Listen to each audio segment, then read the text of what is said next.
Alright guys, update ta guys. Manas nagkaon sila yung lima guys, wala silang lima. Anak na siya sa Pure Hustle bro. Mga ka-inspirasyon. Lima na sila kabuo, 8 na yan pangkaon sa ring.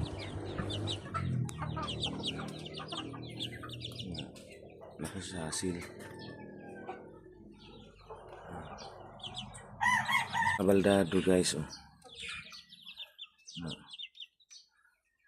Abaldado